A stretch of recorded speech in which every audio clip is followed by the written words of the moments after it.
Bonjour à toutes et à tous, j'espère que vous allez bien. Aujourd'hui on se retrouve dans une nouvelle vidéo pour parler un peu des agrandissements et des réductions.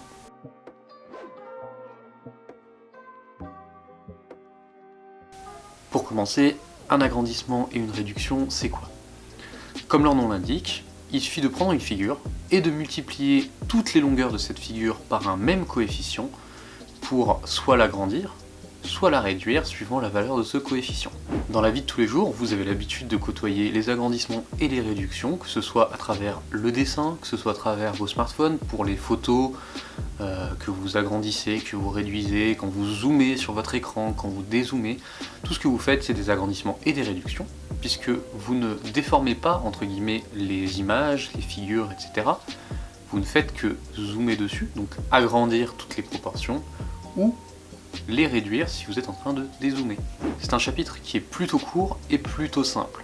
En vérité, vous n'allez faire qu'une seule et même opération mathématique constamment, c'est une division.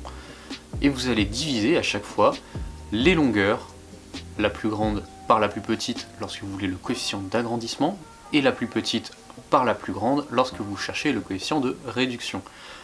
Attention, quand je parle de longueur, je parle évidemment de longueurs qui sont semblables. C'est-à-dire que si je mesure mon bras dans la réalité, et que je veux savoir sur la photo que je vais prendre à quel point j'ai réduit cette taille, il va falloir que je mesure la taille de mon bras sur la photo. Je ne vais pas mesurer la taille de mon pied et la comparer avec la taille du bras, ça n'aura aucun sens. A ce titre, je vous mets en garde d'un piège qui est le plus fréquent, c'est celui qui revient systématiquement dans les exercices, puisque le reste du chapitre n'est pas forcément très difficile à appliquer.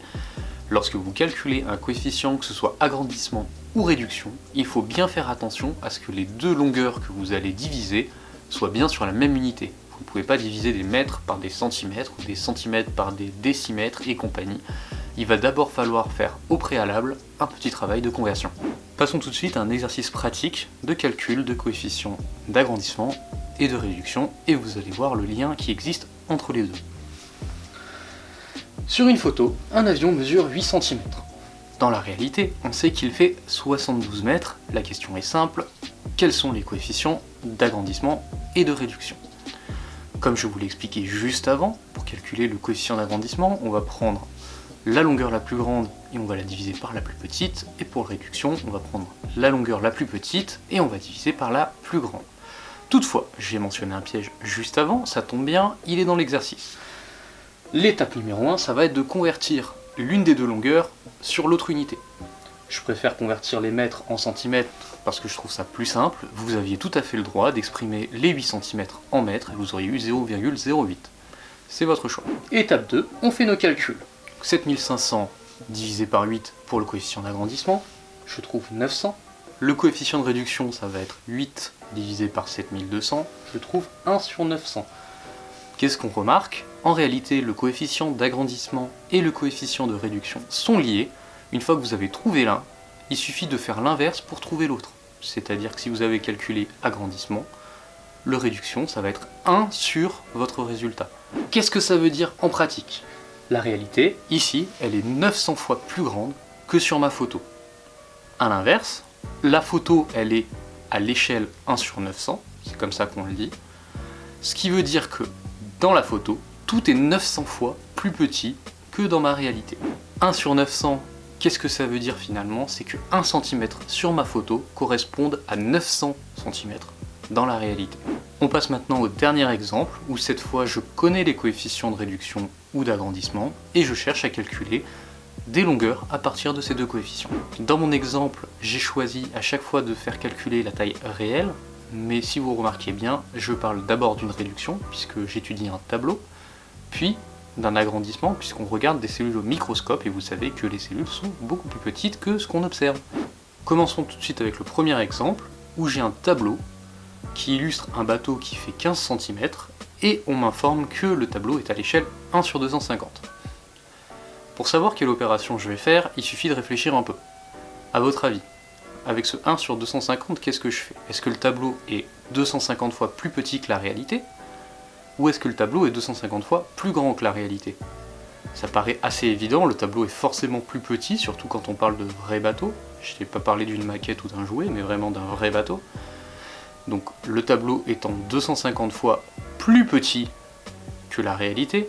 Si je veux trouver la taille réelle de mon bateau qui fait 15 cm sur le tableau, je me doute bien qu'elle va être 250 fois plus grande, puisque le tableau est une version plus petite de la réalité.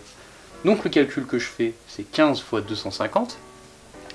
Je retrouve 3750 cm, puisque je n'ai pas fait de changement d'unité pour l'instant, et je peux changer l'unité pour que ce soit plus adapté, 37,5 mètres pour ce bateau dans la taille réelle. Deuxième exemple, on va étudier une cellule qu'on regarde au microscope. Je sais que l'échelle c'est 4000 x 4000. Je sais que ma cellule mesure 8 cm. Donc, à votre avis, le fait de regarder au microscope, est-ce que ça veut dire que la cellule est plus petite que ça, ou est-ce qu'elle est plus grande que ça dans la réalité? Le microscope, vous connaissez le concept, ça permet d'agrandir les choses. Donc là, a priori, j'ai agrandi mon image 4000 fois pour en arriver à celle que j'étudie. Ça veut dire que si mon image fait 8 cm et que je l'ai agrandi 4000 fois, ma réalité, ça va être 4000 fois plus petit. Donc le calcul que je fais, c'est 8 divisé par 4000, je trouve 0,002 cm, et ce résultat, ça correspond à 20 micromètres, ça tombe bien, c'est globalement la taille d'une cellule en réalité. On pourra faire une petite remarque tout de même, c'est que les coefficients d'agrandissement et de réduction n'ont pas d'unité. Étant donné que vous avez divisé à chaque fois une unité par une autre unité, des centimètres par des centimètres, le résultat que vous obtenez n'en a tout simplement pas. Vous avez supprimé comme quand vous faites une simplification de fraction. Les unités disparaissent et un coefficient d'agrandissement n'a pas d'unité. Voilà, c'est tout pour ce chapitre sur les agrandissements et les réductions. C'est un chapitre assez court, assez simple, auquel va suivre le chapitre sur les homothéties, qui reprend un peu les informations que vous aurez vues à travers celui-ci pour ajouter quelques éléments puisqu'on va parler de transformation géométrique. J'espère que cette vidéo vous aura permis d'y voir un peu plus clair sur les notions d'agrandissement, de réduction et les coefficients, que vous saurez dorénavant quels sont les calculs que vous devez effectuer lorsqu'on vous présente un exercice de cette sorte. Et j'espère surtout que vous aurez bien retenu, il faut faire attention à convertir vos valeurs sur une même unité avant de faire les calculs, parce que sinon vous ne trouverez pas le bon résultat et vous arriverez à quelque chose de faux. Je vous souhaite bon courage dans vos apprentissages, ne lâchez rien, et je vous dis à très bientôt pour une prochaine vidéo.